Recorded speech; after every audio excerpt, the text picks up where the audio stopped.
शांतता आणि सायबर हे दोन्ही वेगवेगळे विषय, त्या विषयावरती मार्गदर्शन करण्यासाठी या आपल्या संस्थेमध्ये उपस्थित रोटरी क्लब ऑफ अहमदनगरच्या माजी अध्यक्षा, त्या रोटरीचं नवे महाराष्ट्राचं भूषण आणि नोबेल प्राईजसाठी त्यांचं नॉमिनेशन आहे अशा डॉक्टर सुजाताई कांगते. त्याचप्रमाणे आपल्या संस्थेचे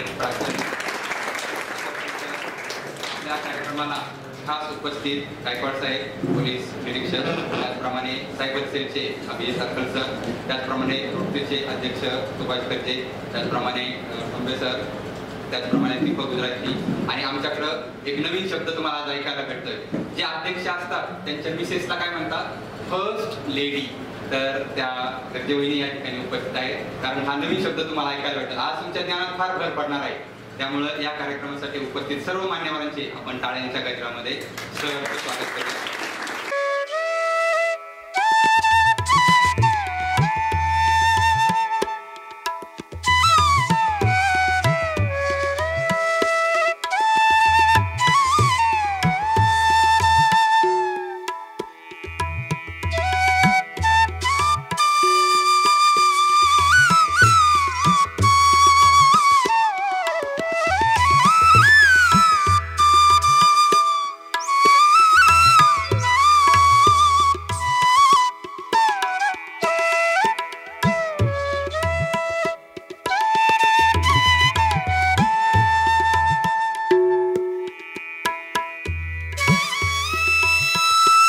त्यानंतर मी पोलीस निरीक्षक गायकवाड साहेब यांना विनंती करतो की त्यांनी आपल्या विद्यार्थ्यांशी हितगुज साधावं. सन्माननीय व्यासपीठ, या ठिकाणी या संस्थेचे सन्माननीय प्राचार्य साहेब आगरकर सर, सन्माननीय मॅडम प्रिया मॅडम आणि उपस्थित या ठिकाणचे सर्व विद्यार्थी मित्र आणि मैत्रिणी, आपल्याला माहीत आहे की सामाजिक कार्यामध्ये अतिशय हिरिरीनं सहभागी असणारी अनेक संस्था असतात. त्याच्यामध्ये अग्रगण्य अशी ही जी संस्था आहे, मॅडमनी आता सांगितलेलं आहे की रोटरी क्लबच्या माध्यमातून हा कार्यक्रम होतो आणि निश्चितपणे समाजातील वेगवेगळ्या स्तरातील लोकांमध्ये पोहोचून जास्तीत जास्त चांगलं समाजकार्य करण्यासाठी हे लोक सातत्यानं प्रयत्नशील असतात. तर या ठिकाणी आपण एक म्हणतो की sound mind in sound body, म्हणजे निरोगी शरीरामध्ये निरोगी मन वास करतं. तर असे निरोगी विद्यार्थी घडवण्याच्या संदर्भानं किंवा विद्यार्थ्यांच्या हातातून कळत न कळत कुठल्या चुका होऊ नये आणि त्या चुका ह्या सायबर क्राईम सारखे गंभीर असू नये किंबहुना त्या लोकांना साक्षर करण्याच्या हेतूनं हा जो आज या ठिकाणी प्रोग्राम घेतलेला आहे. माझ्यासोबत आमचे आरकल दादा आहेत, हे सायबर तज्ज्ञ आहेत. तर त्या सायबरच्या छोट्या छोट्या गोष्टी आपल्याशी शेअर करतील.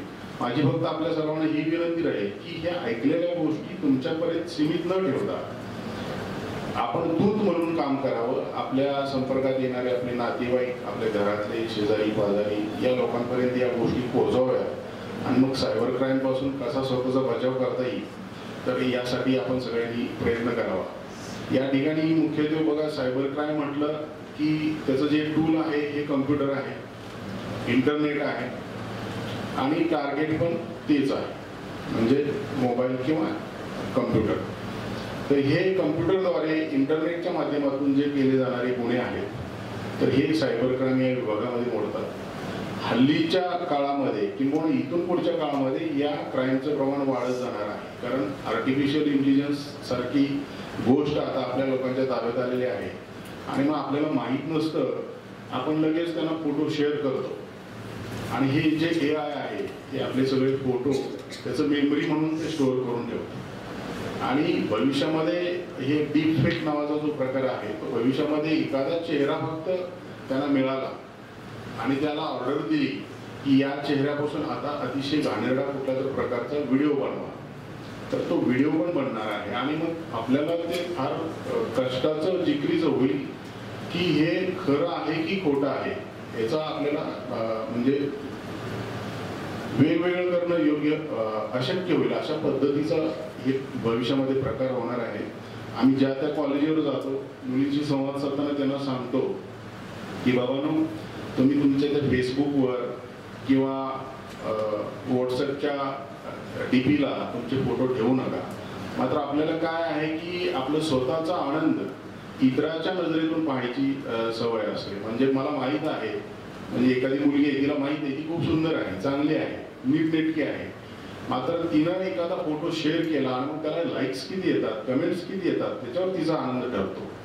म्हणजे ऑलरेडी आनंद असणारा माणूस लाईक्स कमी आल्या म्हणून दुःखी व्हायचं, हा एक डॉक्टरांच्या भाषेमध्ये हा एक मनोरोगाचा प्रकार आहे. हे सगळे मनोरुग्ण झालेलो आहोत आपण. आणि हे मनोरुग्ण लोक तर यांच्या हातून अशा पद्धतीची गुन्हे घडायची शक्यता फार असते. त्याच्यामध्ये बघा मोस्टली एक्स गर्लफ्रेंड किंवा एक्स बॉयफ्रेंड या लोकांमध्ये वाद होतात आणि चांगले संबंध असताना एकमेकांकडे आपले फोटो किंवा काही गोष्टी शेअर केलेल्या असतात आणि त्याचा गैरवापर रागाच्या भरात खुन्नस म्हणून केला जातो. असे गुन्हे आमच्याकडे दाखल होतात की मग तिने अशा पद्धतीचं एक इन्स्टा आय डी ओपन केला आणि मग त्याच्यावर माझे फोटो शेअर केले, खाली काहीतरी कमेंट लिहिली आणि मग ते सगळं गोळा करा, पोलीस त्यांचं काम करतील, पुढच्या गोष्टी होतील.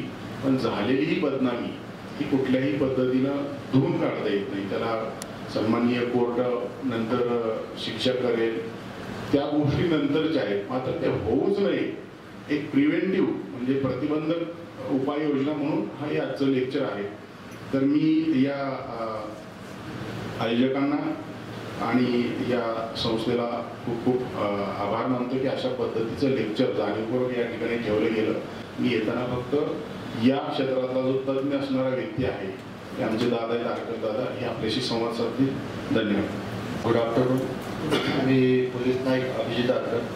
प्रथमतः सन्माननीय व्यासपीठ कांकरे मॅडम, आगरकर सर, आमचे गायकवाड साहेब, चौबे साहेब, कर्जुले साहेब यांचे खूप खूप सर्वांचे आभार मानतो की त्यांनी आम्हाला सायबर क्राईम संदर्भात, सायबर अवेअरनेस संदर्भात आम्हाला बोलवलं इथं तुमच्याशी इथं घालण्यासाठी, आमच्याशी चर्चा करण्यासाठी, 2 शब्द विद्यार्थी आणि विद्यार्थिनींसाठी काहीतरी चांगलं फायदेशीर होईल या संबंधात त्यांनी माननीय पोलीस अधीक्षक श्री सोमनाथ गाडगेजी साहेब यांना निवेदन दिलं. त्यांनी आम्हाला इथं पाठवलं की 2 गोष्टी तुम्ही विद्यार्थ्यांना सांगा.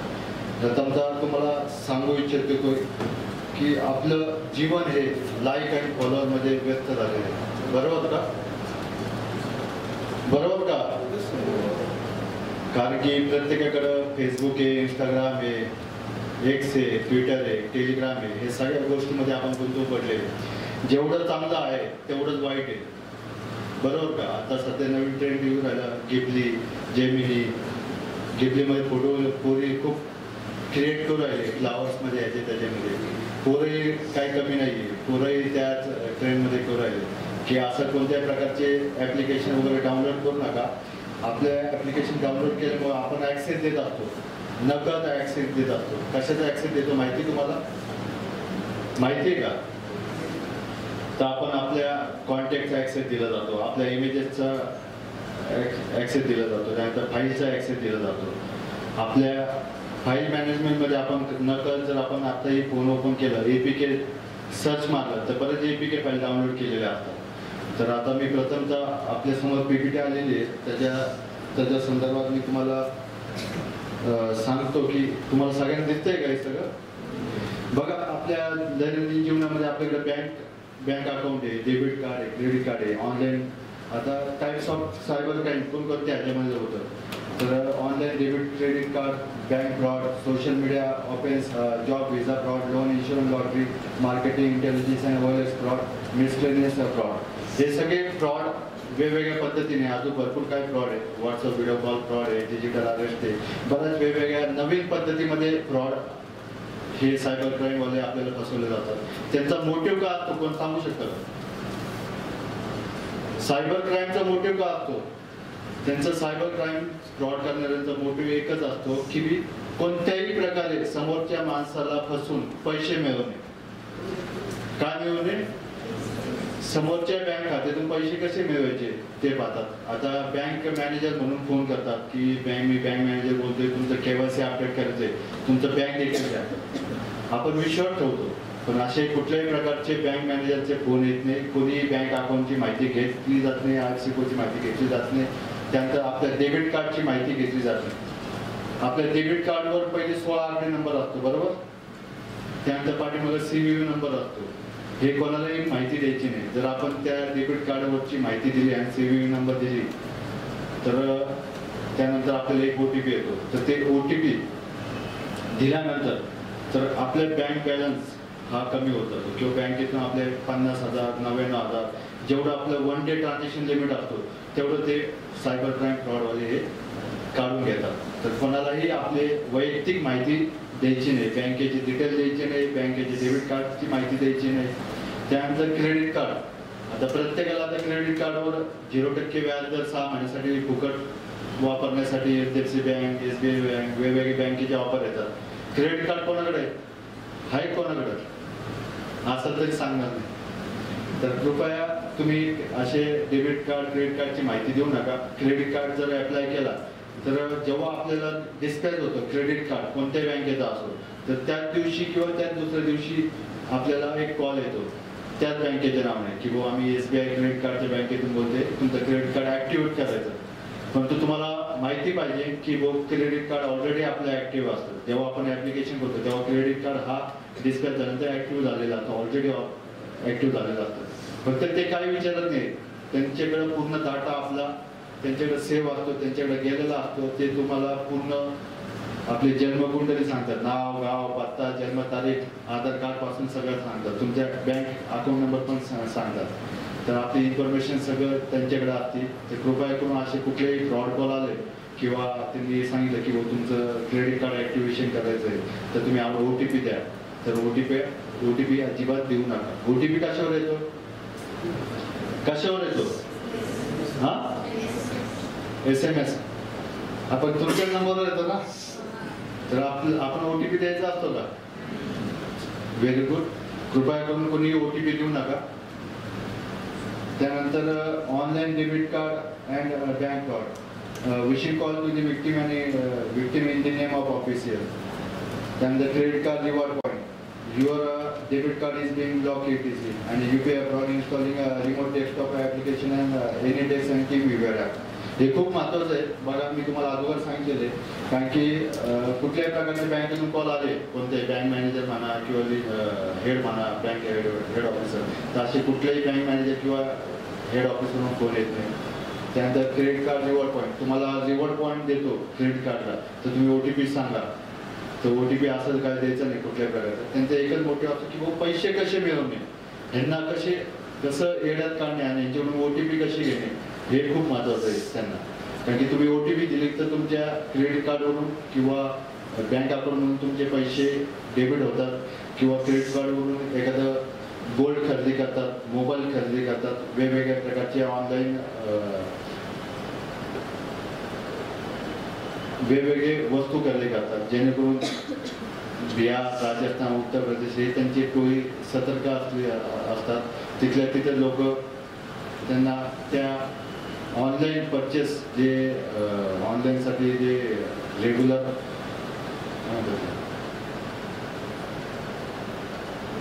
परवानगी दिलेली असते किंवा त्यांना माहिती दुकान जे माहितगार दुकान असतात त्या दुकानातूनच ते खरेदी केलेलं असतं. असं ट्रान्झॅक्शन झाले समजा एखादा मोबाईल खरेदी करायचा असेल तर त्याच दुकानातून ते ऑनलाईन मोबाईल खरेदी केले जातात आणि त्यांचा माणूस तिथं असतो आणि विदिन 15 मिनिटात ते मोबाईल डिस्पॅच होतो. त्यामुळं आपण किती काय केले की महत्त्वाचं एकच आहे की आपण OTP कोणाला शेअर करू. त्यानंतर UPI fraud installing remote desktop application. आता एनीडेस्क टी व्हीवर माहिती असेल तुम्हाला, माहिती आहे का? माहिती आहे का एनीडेस्क हा ॲप्लिकेशन आहे, रिमोट कंट्रोल ॲप्लिकेशन आहे. आपण कॉम्प्युटरवरून लॅपटॉपवरून किंवा आपल्या मोबाईलवरून आपण जर ॲप्लिकेशन डाउनलोड केलं आणि त्या डाउनलोड केल्यानंतर एनीडेस्कचा जर आपण नंबर सांगितला, युनिक नंबर असतो तो, आपण जे समोरच्याला नंबर सांगितला आणि आपण इथून ॲक्सेप्ट केला आपल्या मोबाईलवरून तर आपला ॲक्सेस त्यांना जातो. ते तिथून आपले फोटो पाहू शकतात, आपले ट्रान्झॅक्शन करू शकतात.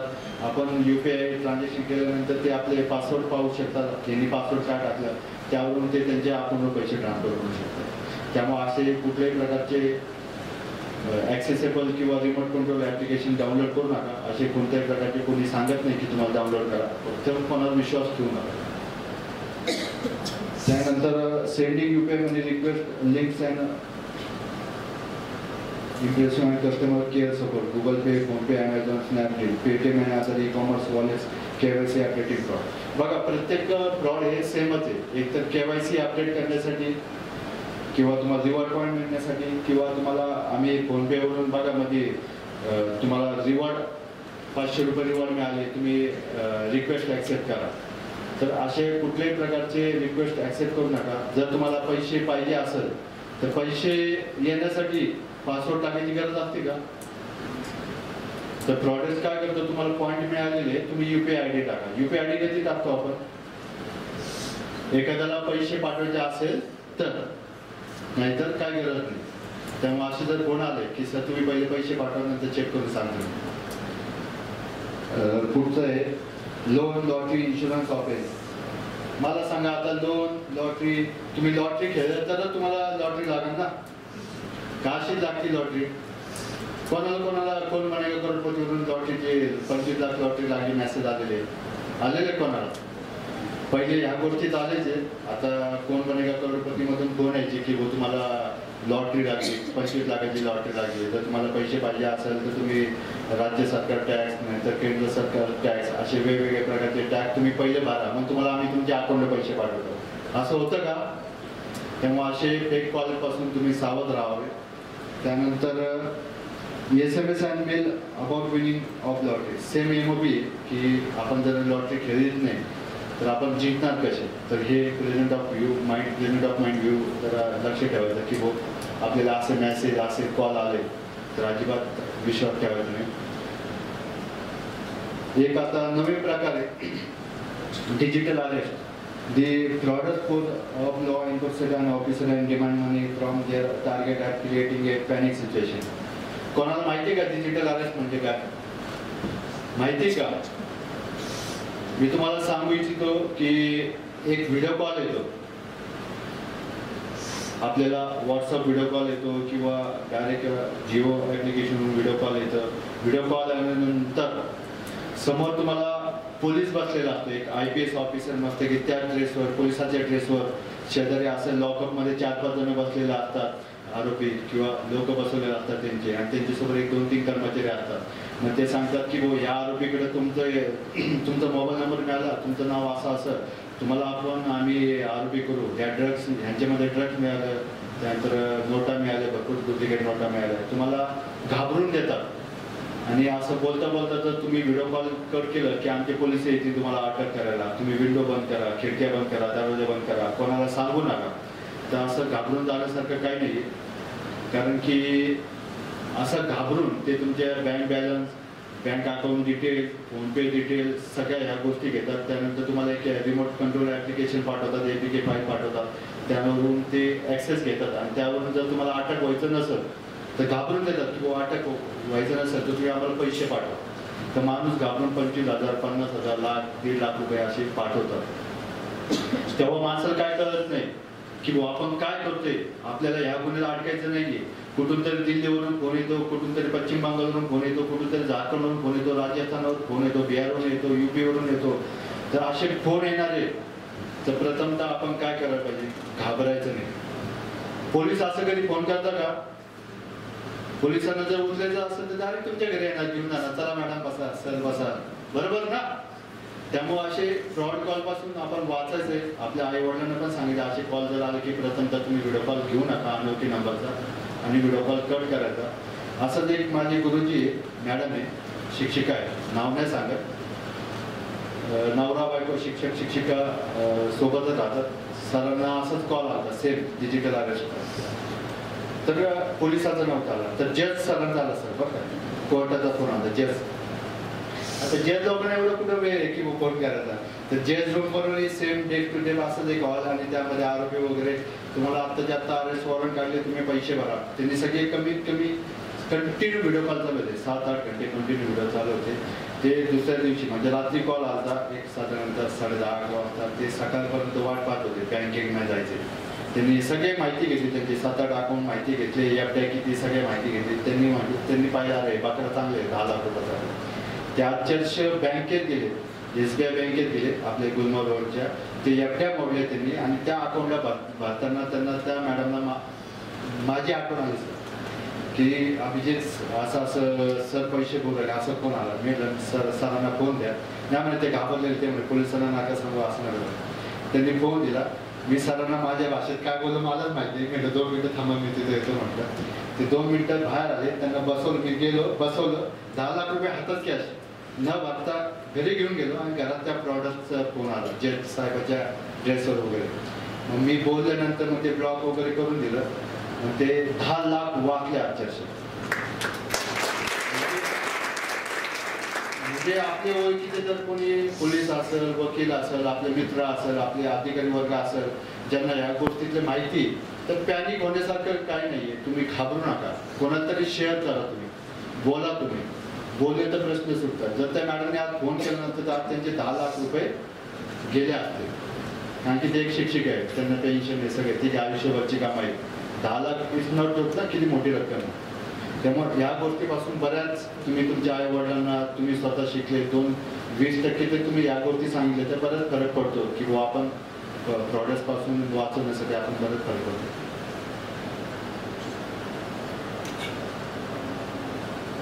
हा बघा, तुम्हाला मी सांगितलं ना की आता SBI बँकिंगच्या नावाने असे APK फाईल येते, पंतप्रधान पीक योजनेच्या नावाने फाईल येते, ई-चलनच्या नावाने फाईल येते. असे बरेच गोष्टी वेगवेगळे प्रोडक्ट्स काय करतात, आपल्या मोबाईलचा ऍक्सेस घ्यायचा असेल तर असे छोटे APK फाईल तयार करतात. आपल्याला माहित नाही की SBI बँकेने पाठवलेली, HDFC बँकेने पाठवलेली, ई-चलनवरून पाठवलेली आपल्याला माहित नसतात. तुम्ही पाहून घ्या.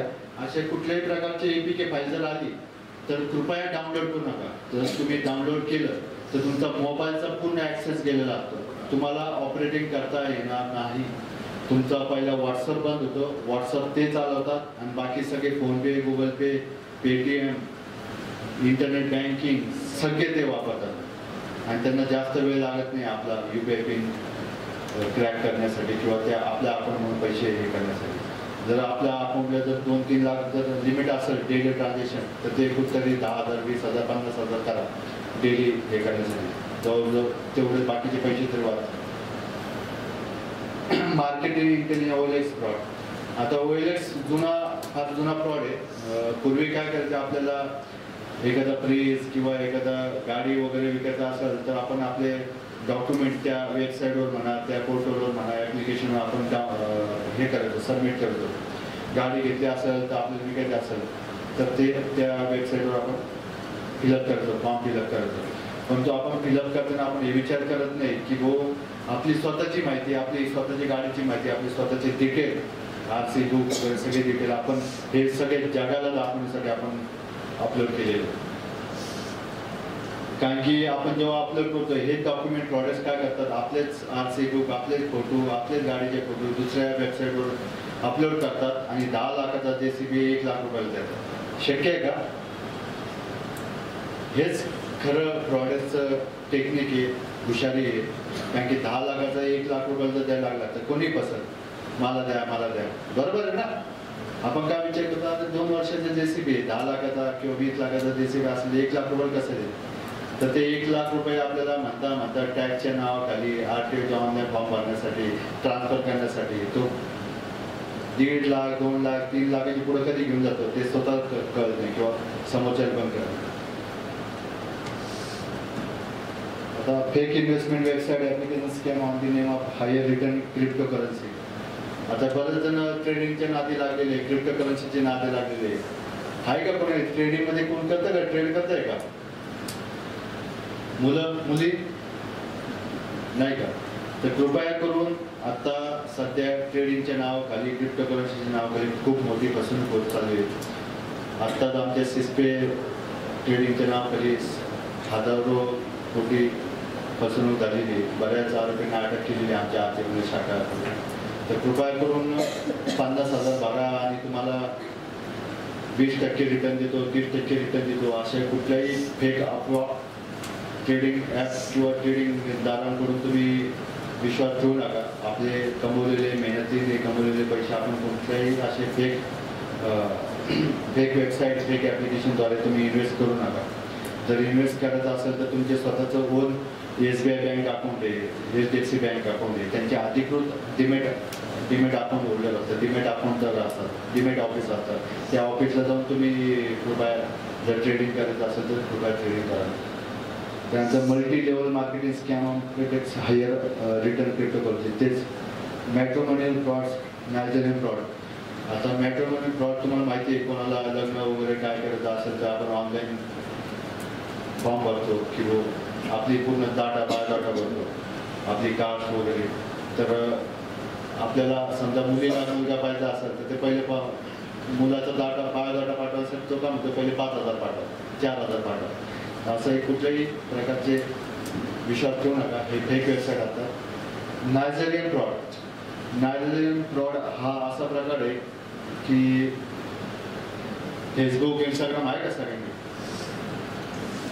तर गंमत तिथंच आहे. गंमत असं आहे की पोरींना मस्त की लंडनवरून कोणाचा तरी फ्रेंड रिक्वेस्ट येतो, लुईस लंडन म्हणून, त्याचा फोटो असतो मस्त की विमानासंग फोटो असतो, विमानामध्ये बसलेले फोटो असतो, पोरी त्यामध्ये खुश होऊन जातात. मुलं असू नका तुम्ही, मुलाची तीच परिस्थिती. असं कोणतरी हिरोईनचा फोटो येतो, ते फोटोवर फिदा होतो. तर असं काही नाही, गमतीचा भाग झाला. तर असे फ्रेंड रिक्वेस्ट येणारे असे रिक्वेस्ट ऍक्सेप्ट करू नका, त्यांना आपण ओळखत नाही किंवा काय नाही. जर तुम्ही फ्रेंड रिक्वेस्ट ऍक्सेप्ट केले की तुम्हाला पहिला मेसेज येतो, हाय बेबी, हाय डिअर. मुलांना पण तेच येतो, हाय अभि. खुश होऊन जातात. तुम्हाला माहित नाही की हे नायजेरियन फ्रॉड आहे, की हे फ्रॉड करणारे तुम्हाला त्या शब्दामध्ये, त्या वेगवेगळ्या प्रेमाच्या शब्दामध्ये अडकवतात. त्याद्वारे ते म्हणतात की मग तुम्हाला गिफ्ट पाठवतो, मी लंडनला आहे, मी तुम्हाला ज्वेलरी पाठवतो, तुम्हाला डायमंड पाठवतो. म्हणजे चॅटिंग होती अगोदर 2-3 दिवस अगोदर. तुम्हाला फ्रेंड रिक्वेस्ट पाठवल्यानंतर तुम्ही मेसेंजरवर चॅटिंग करतात, त्यानंतर तुम्ही डायरेक्ट व्हॉट्सअपवर जंप होतात. आपल्याला काय असते, please give me your WhatsApp. Reality आहे. असंच एक शिक्षिका फसली गेलेली, आदर्श शिक्षिका, नाव नाही सांगत, 5 वेळा आदर्श शिक्षिका राहिलेली, 22 लाख रुपयाला फसली. 22 लाख. कोणाला न सांगता ते बिचारी आले आमच्याकडे 1-2-3 वर्षापूर्वी, 22 लाख रुपये. त्यातला आरोपी आम्ही दिल्ली सफदरजंग वरून आणलेला, आम्ही मणिपुरी आरोपी होता. त्याच्या अकाउंटला 7.5 लाख रुपये घेतले, त्याचा शोध घेतला, तो भेटला. आणि त्यातला मेन आरोपी आम्ही उत्तराखंडवरून आणला. तर असे कोण काय लंडनवाले, लुईसवाले कोण नसतं, हे आपलेच माणसं असतात फसवणारे. मुळात म्हणजे की जेव्हा ते म्हणतो की तुम्हाला मी गिफ्ट पाठवतो वगैरे, तर दुसऱ्या-तिसऱ्या दिवशी तुम्हाला दिल्ली एअरपोर्टवरून फोन येतो की मॅम सर तुमचं पार्सल आहे, त्यामध्ये डायमंड आहे, त्यामध्ये ज्वेलरी आणि त्यामध्ये $50,000 आहे, तुमच्यावर गुन्हा दाखल झालेले आहे, तुम्हाला इथं यावं लागेल, नाही तर आमचे CBI ऑफिसर तुम्हाला पकडून घेऊन जाईल. असं काय नसतं. त्या प्रेमातून बाहेर येत होतं त्या चॅटिंगमधून. काय असतं की ऍक्च्युली आपण ज्यांना ओळखतो त्यांच्याशीच आपण कॉन्टॅक्ट ठेवायचा, किंवा फ्रेंड रिक्वेस्ट आली किंवा काय आलं की त्यांच्याशी तुम्ही कॉन्टॅक्ट करा. माणूस अख्खा गर्दा विकून तिकडे जातो भेटायला, दिल्लीला जातो, मुंबईला जातो, आणि पकडलं की त्याकडून पूर्ण पैसे वसूल करतात. हे सगळे फ्रॉडच आहे, ही सायबर क्राईम आहे. कृपया करून असे कोणते मेसेंजर किंवा कोणते असे तुम्हाला गोल्ड पाठवतो किंवा ज्वेलरी पाठवतो, असं काय नसतं. फुकट कोण देतं का? वडिलांना विचार बघा, मला काय बोलत आहात काय म्हणतात. पहिले 2 कानाखाली विचार लावतात, कशाला पाहिजे, काय कारण. तुम्ही जर म्हटले कॉलेजला पाहिजे, पहिले शिक्षकांना बोलायचं सर हे असं आहे काय. म्हणजे जग फार पुढे होत चाललंय. कृपया करून असे कुठल्याही फेक फ्रेंड रिक्वेस्ट किंवा इंस्टाग्राम रिक्वेस्ट, असे कुठल्याही प्रकारच्या फेक रिक्वेस्ट तुम्ही ऍक्सेप्ट करू नका आणि स्वतःचा बळी जाऊन घेऊ नका या सगळ्या गोष्टी.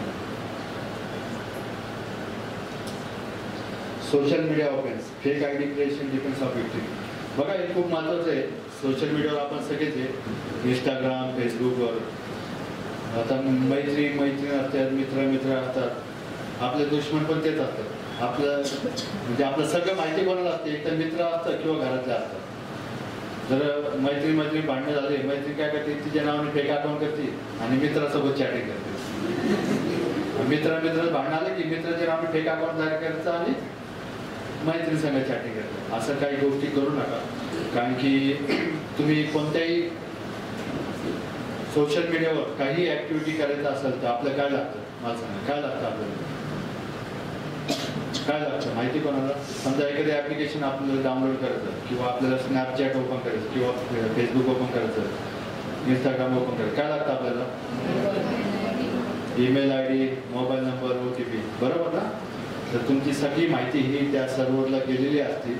आम्हाला जास्त वेळ लागत नाही. असं काही कोणाचे फेक अकाउंट तयार केलं किंवा काय केलं आम्हाला लगेच तात्काळ माहिती मिळते आणि त्याद्वारे आम्ही त्या आरोपीविरुद्ध आम्ही गुन्हा दाखल करतो. तुम्ही कोणत्या इंटरनेटवरून तुम्ही वापर करताय याची पण माहिती मिळते. तुम्ही कॉलेजचे इंटरनेट वापरता का, वायफाय वापरता का, या सगळ्या गोष्टीची माहिती मिळते. तर त्याला कमीत कमी 3 ते 5 वर्ष शिक्षा आहे. 3 ते 5 लाख रुपयापर्यंत द्रव्यदंड आहे. म्हणजे एक चुकी आपल्याला किती महागात पडू शकते ह्या गोष्टी तुम्ही लक्षात घ्या.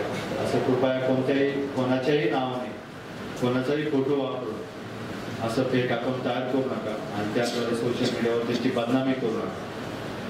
तुम्हाला खूप म्हणजे आता तुम्ही नवीन आहे हे लक्षात ठेवून साथ करा. Keeping more photo and victim over social media. तेच एकमेकांचे फोटो मॉर करून जर तुम्ही सोशल मीडिया अपलोड केले की त्यानुसार पण आपल्याला दंड आणि आपल्याला शिक्षा होऊ शकते. Circular defamatory matter over social media, hacking of digital mails and sending money request to friend. आता हे मोठमोठ्या कंपनी संदर्भात होतात. क्रिप्टोकरन्सी वगैरे डिमांडिंग हॅकिंग मेल आपण नाही. बऱ्याच गॅल कंपनी असतील, मोठमोठ्या कंपन्या असतात, त्यांचे सर्व्हर हॅक केले जाते किंवा ईमेल ID हॅक केलं जातं किंवा त्यांचा डाटा पूर्ण ब्लॉक केला जातो. त्याला रॅन्सम अटॅक म्हणतात. त्या अटॅक केल्यानंतर त्यांच्याच कंपनीला एक पॉपअप मेसेज येतो, मेल येतो. जर तुम्हाला तुमचा बॅकअप पाहिजे असेल तर आम्हाला $15,000 तुम्ही आम्हाला पाठवा तर आम्ही तुमचा बॅकअप देतो. असे कुठल्याही प्रकारचे काही मेसेज आले किंवा तुमचा पूर्ण डाटा जर हॅक झाला असेल तर तुम्ही सायबर पोलीस स्टेशनला भेट द्या किंवा सायबर पोलीस स्टेशनला तक्रार देण्यासाठी द्या. असे कुठल्याही प्रकारे पैसे तुम्ही देऊ नका घालून. आणि सर्व्हर हा पेड व्हर्जन पाहिजे आणि सिक्युरिटी अपडेट पाहिजे. जर तुमचे कॉलेजचं पण सर्व्हर असेल तर पेड व्हर्जन आणि सिक्युरिटी अपडेट करून घ्या जेणेकरून हँडलिंग फक्त 1% राहील. या प्रकारे तुम्ही योग्य ते दक्षता घ्या. आता बघा यूज मल्टीफॅक्टर ऑथेंटिकेशन. आपण पासवर्ड काय ठेवतो 1 2 3 4 काहीतरी नाव ठेवतो. तर अशा कुठल्याही प्रकारचे ठेवू नका. तुमचा पासवर्ड क्रॅक करण्यासाठी अवधी 1 2 3 मिनिटाचा वेळ लागतो हॅकरला किंवा कोण त्यामध्ये तज्ञ असेल तर त्यांना. तर असे कुठल्याही प्रकारचे सिम्पल असं काय ठेवू नका. जर तुम्हाला ठेवायचं असेल तर वेगवेगळे मल्टीफॅक्शन सिम्बॉल ठेवा. @ $, पॉईंट, सर्व 1 2 वेगवेगळ्या प्रकारचे असे मध्ये तुम्ही मल्टीफॅक्टर पासवर्ड ठेवू शकता. आणि नेहमी तुमचं बॅकअप घेत चला. तुमच्या मोबाईलला पण तुम्ही अँटीव्हायरस अपडेट करून घ्यावा. त्यानंतर आता सध्या व्हॉट्सअप व्हिडिओ कॉलचा एक ट्रेंड निर्माण झालेला आहे. मुलं पण फसले गेलेले आणि मुली पण फसले गेलेले. व्हॉट्सअप व्हिडिओ कॉल हा अचानक व्हॉट्सअप व्हिडिओ कॉल येतो. समोर एक फोन कंटेंट व्हिडिओ असतो. त्याद्वारे 31 सेकंड 40 सेकंडचा व्हिडिओ स्क्रीन रेकॉर्डिंगद्वारे रेकॉर्ड केला जातो आणि तोच व्हिडिओ आपल्याला पाठवला जातो. जर तुम्ही आम्हाला आत्ताच्या आत्ता 5,000 10,000 रुपये जर नाही पाठवले तर आम्ही तुमचा हा व्हिडिओ आम्ही सोशल मीडियावर टाकतो. त्यांनी आपली सर्व अगोदर माहिती घेतली जाते. फेसबुक, इंस्टाग्राम यावरून आपल्या कॉन्टॅक्टची माहिती घेतली जाते किंवा आपल्या मॅच्युअल फ्रेंडची माहिती घेतली जाते आणि तो व्हिडिओ त्या मॅच्युअल फ्रेंडला मेसेंजरवर टाकण्याचा प्रयत्न केला जातो आणि त्याचा स्क्रीनशॉट आपल्याला पाठवला जातो. आणि आपण इज्जतीपायी आणि भीतीपायी आपण काय करतो त्याला 5,000 10,000 रुपये टाकत जातो.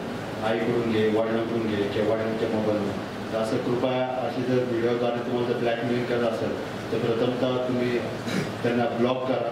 व्हिडिओ कॉल बंद करा. त्यांचा जो व्हॉट्सअपचा नंबर आहे त्याद्वारे ब्लॉक करा आणि तुम्ही सायबर पोलीस स्टेशनला भेट द्या आणि तुम्ही नक्की तुम्हाला मदत करू. जर तुमचे पैसे जर गेले असतील तर तुमचे पैसे होल्ड करायचे. जर तुम्हाला पैसे रिफंड करायचे असेल तर प्रथमतः 1930 किंवा 1945ला कॉल करायचा आणि आपली काय फसवणूक झाली ह्याची माहिती द्यायची. ठीक आहे. नंबर काय जर आपले पैसे जर गेले असतील किंवा आपले फ्रॉड झाले असेल, फ्रॉड कॉल आला असेल, तर काय नंबर आहे 1930. किती? आवाज कमी येते, झोपले काय बोलत सगळे मागचे? काय नाव आहे? 1945. ठीक आहे. आणि महिलांना किंवा मुलांना किंवा कोण सर्वांना जर रोडवर जाताना किंवा कुठल्याही अडीअडचण आले, कोणी मारलं किंवा कोणी पाठलाग करून राहिलं, तर तुम्हाला एक पोलीस विभागासाठी एक नंबर आहे 112 नंबर. किती नंबर आहे? पहिले 100 नंबर होता, बरोबर ना? त्यामुळं आता 112 नंबर आहे. 112 कॉल केल्यानंतर तुमचं लोकेशन ट्रॅक केलं जातं. आणि जर समजा आमचे पोलीस 112चे जर कोणती गाडी गेली किंवा व्हॅन गेली, जर आमचे कर्मचारी गेले, तर त्या तुमच्या एक अगदी जवळच्या लोकेशन असणाऱ्या आमच्या पोलीस कर्मचारी कॉल केला जातो आणि त्यातून तुम्हाला जेवढ्या लवकर तात्काळ मदत येईल त्यानुसार तुम्हाला मदत पोहोचवली जाते. ठीक आहे. खूप खूप धन्यवाद. धन्यवाद सर. सरांनी अतिशय सविस्तरपणे सायबर क्राईम कसे होतात आणि त्याच्यावरती आपल्याला कशी काळजी घेता येईल याच्याविषयी माहिती दिली. त्यानंतर मी डॉक्टर सुधाकांत मॅडम यांना विनंती करतो की त्यांनी आपण नमस्कार. आदरणीय सरांचे खूप खूप अभिनंदन. अत्यंत सोप्या शब्दामध्ये आणि सहजरित्या आणि पॉवर पॉईंट प्रेझेंटेशनने स्पष्ट करत त्यांनी सुंदर अशी माहिती आपल्याला दिलेली आहे. या माहितीचा उपयोग आपल्याला आपल्या आयुष्यामध्ये होणार आहे. येणाऱ्या आयुष्यामध्ये अनेक प्रकारची आव्हानं आपल्या समोर येणार आहेत आणि त्या आव्हानांना सामोरं जाण्यासाठी ही माहिती आपल्याला खूप आवश्यक आहे. आदरणीय सरांनी सुंदर अशी माहिती आपल्याला दिलेली आहे. त्यांचं आपण टाळ्यांच्या गजराने अभिनंदन करूया. प्रत्येकाला म्हणजे क्रोध येतच असतो. त्याची कारणं वेगवेगळी असतात. म्हणजे जेव्हा एखादी गोष्ट आपल्या मनाच्या विरुद्ध होते, मग त्या व्यक्तीमुळे झालेली असेल किंवा घटनांमुळे झालेली असेल किंवा परिस्थितीमुळे झालेली असेल किंवा कुणी आपल्या मनानुसार वागलं नसेल किंवा अटी नियमांचं पालन केलं नसेल, तेव्हा आपल्याला राग येतो, आपल्याला क्रोध येतो. पण हा जर राग आला तर राग क्रिएट करणारा क्रिएटर कोण आहे? तर आपण स्वतः आहोत. जेव्हा आपण राग निर्माण करतो तेव्हा 100% तो कोणाला मिळणार आहे? कोणाला मिळणार आहे? जो क्रिएटर आहे त्याला तो 100% मिळणार आहे. आणि ज्याच्यावर आपण राग करत आहोत, ज्याच्यावर आपण क्रोध करत आहोत, त्यांना किती टक्के मिळतो? त्यांना किती टक्के मिळतो? अगर त्यांनी त्या रागाचा स्वीकार केला तर त्यांना 100% मिळू शकतो, 90% मिळू शकतो, 80% मिळू शकतो. पण कधी कधी तो 0% सुद्धा असू शकतो. म्हणजे एका कानातून ऐकणार आणि दुसऱ्या कानातून सोडून देणार असे पण काही व्यक्ती असतात. त्यामुळे आपण राग करण्याचा काही उपयोग होत नाही, परंतु त्याचा दुरुपयोग होतो. आणि तो दुरुपयोग असा होतो की आपल्याला त्याचा त्रास होतो. म्हणजे यामुळे आता मी एक डॉक्टर असल्यामुळे मी नक्कीच आपल्याला सांगेन की क्रोध, राग, गुस्सा जर आपल्याला आला आणि त्यामुळे आपल्या शरीरामध्ये काय काय बदल होतात. आपल्या शरीराचे जे पल्स रेट आहे ते वाढतात, हार्ट रेट आहे ते वाढतात, ब्लड प्रेशर वाढतं. आणि ब्लड प्रेशर असं एवढं वाढू शकतं की कधी कधी आपल्या मेंदूमध्ये, ब्रेन मध्ये ज्या रक्तवाहिन्या आहेत हे फुटण्याची सुद्धा शक्यता असते. आणि त्यामुळे पॅरालिसिस होणं किंवा आणखीन काही गोष्टी होणं किंवा अनकॉन्शियस होणं असं सुद्धा झालेल्या गोष्टी झालेल्या आहेत. आणि खूप राग आला तर हार्ट अटॅक सुद्धा येऊ शकतो. अशा प्रकारचे दुष्परिणाम जो राग निर्माण करतो त्याच्यावर होत असतात. मग समोरच्या व्यक्तीने ते स्वीकार केला तर त्याला पण त्रास होईल, पण स्वीकार न करणं ही सुद्धा एक पद्धती आहे. खूप वेळा असं होतं ना की तुम्हाला तुमच्या जीवनामध्ये अनुभव आला असेल की सांगणारे सांगतात, राग करतात, पण आपण म्हणतो यांचं हे नेहमीच आहे, त्यांचा स्वभावच तसा आहे, त्यामुळे एका कानाने ऐकून दुसऱ्या कानाने सोडून देतो. म्हणजे समोरच्या व्यक्तीवर त्यांनी बदलावं म्हणून आपण जो राग करतो त्याचा 100% काही उपयोग होत नाही. पण त्याचा 100% दुरुपयोग मात्र आपल्या स्वतःवर होतो. आणि म्हणून म्हणजे आता हार्ट अटॅक अटॅकचे पेशंट वाढतच चाललेले आहेत. जर आता नुकतंच एका नॅशनल कमिटीने त्यांचा सर्वे आपल्या समोर मांडला आणि तो सर्वे असं सांगतो की 32% मृत्यू हे हार्ट अटॅकने होतात आणि त्या 32% मध्ये 87% हे युवक आहेत, युवती आहेत की ज्यांना राग येतो. आजकालचं वातावरणच असं झालेलं आहे की आपण शॉर्ट टेम्पर झालेलो आहोत, लगेच रिॲक्ट होतो आणि त्यामुळे त्या रिॲक्शनमुळे, त्या रागामुळे, त्या गुस्सा नावाच्या ज्या या इमोशनल म्हणजे ज्याला आपण म्हणतो की दूषित झालेलं इमोशन आहे, त्यामुळे आपल्या सर्वांना खूप त्रास होत आलेला आहे. मग त्यापासून आपण आपली सुटका पण करणं आवश्यक आहे. आता मागच्या 2 वर्षापूर्वी एक पेपरला बातमी होती आणि त्या बातमीमध्ये असं होतं की एक आई आपल्या मुलाचा अभ्यास घेतेय आणि अभ्यासात म्हणजे ती भाजी चिरते, भाजी निवडतीये, भाजी चिरणं पण तिचं काम चालू आहे आणि त्या सोबत एक 4थी मध्ये शिकणारा मुलगा समोर बसलेला आहे आणि ती तिचा अभ्यास घेते की बघ बाळा तू अभ्यास कर, परीक्षा आलेली आहे. पण त्याचं सारखं लक्ष जातं ते बाहेर कधी जाऊ, मी खेळायला कधी जाऊ, माझे मित्र आले असतील वगैरे वगैरे आणि त्याचं अभ्यासात लक्ष लागत नाही. पण आईला एक फोन येतो, आई तो फोन घेते, फोनवर आणखीन काहीतरी माहित नाही आईला काहीतरी इनपुट्स मिळतात ज्यामुळे आईचा एक राग आणखीन वाढतो आणि मग मुलगा सुद्धा पाणी प्यायला म्हणून उठतो आणि उठला आणि तिथून तो पळायला लागतो. मग आईला तो इतका राग अनावर होतो की आई पळत जाऊन त्याला पकडते, समोर आणते आणि हातामध्ये ती भाजी कापत असते आणि त्याच्या हातात चाकू असतो, आईच्या हातात चाकू असतो आणि नकळतपणे त्या जो काही टेम्परामेंट आहे, तो जो काही राग आहे, तो आई तो चाकू त्या बाळाच्या त्या 4थीतल्या मुलाच्या पोटामध्ये घुसला जातो आणि त्या क्षणी त्याचा मृत्यू होतो. आईला इतकं वाईट वाटतं की स्वतःहून ती पोलीस स्टेशन मध्ये जाते आणि सांगते की माझ्याकडून असं झालेलं आहे आणि तुम्ही मला अटक करा, मला शिक्षा करा. म्हणजे रागाच्या भरामध्ये माणूस काही करून जातो. म्हणजे आई मुलाला कधीही मारू शकत नाही, हे जागतिक सत्य आहे. म्हणजे आईचं वात्सल्य जगामध्ये नावाजलं गेलेलं हे आपल्या सगळ्यांना माहिती आहे. परंतु आईकडून सुद्धा रागाच्या भरामध्ये अशी चूक होऊ शकते.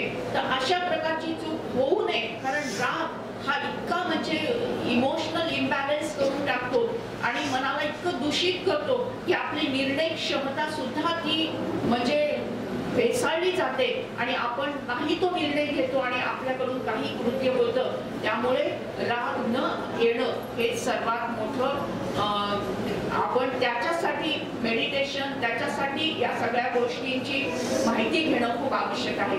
आणखीन एक म्हणजे अशी जेव्हा राग हा विषय सांगितला जातो तेव्हा आणखीन एक गोष्ट सांगितली जाते ती म्हणजे अशी की एक राजा असतो आणि राजा असा दरबार भरलेला असतो आणि राजा आवाहन करतो की हे पहा माझ्या हातामध्ये ना हिरे आहेत आणि हे हिरे मिक्स आहेत, काही खोटे आहेत आणि काही चांगले आहेत, म्हणजे काही खरे आहेत आणि काही खोटे आहेत.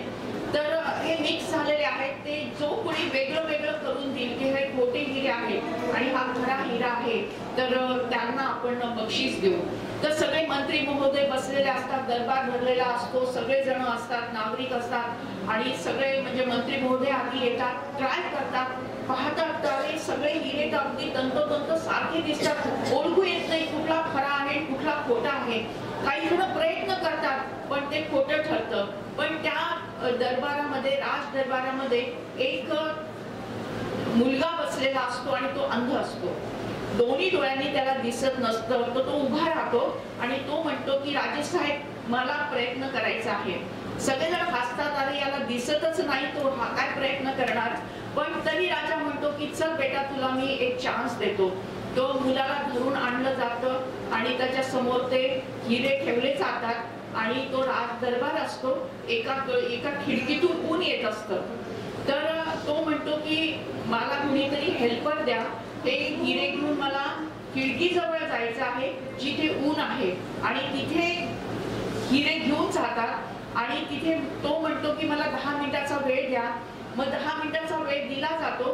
ते 10 मिनिटांमध्ये तो काही हिरे काही बाजूला काढतो आणि काही तिथेच ठेवतो. आणि मग जे एक हातामध्ये हिरे घेऊन म्हणतो की हे जे 10 हिरे आहेत हे खरे आहेत आणि बाकीचे जे आहेत ते खोटे आहेत. मग तिथे एक्सपर्ट बसलेले असतात, ते एक्सपर्ट चेक करतात तर खरोखर तंतोतंत तेवढेच 10 हिरे हे खरे असतात आणि बाकीचे सगळे खोटे असतात. दिसायला तर ते सगळे सारखे दिसत असतात.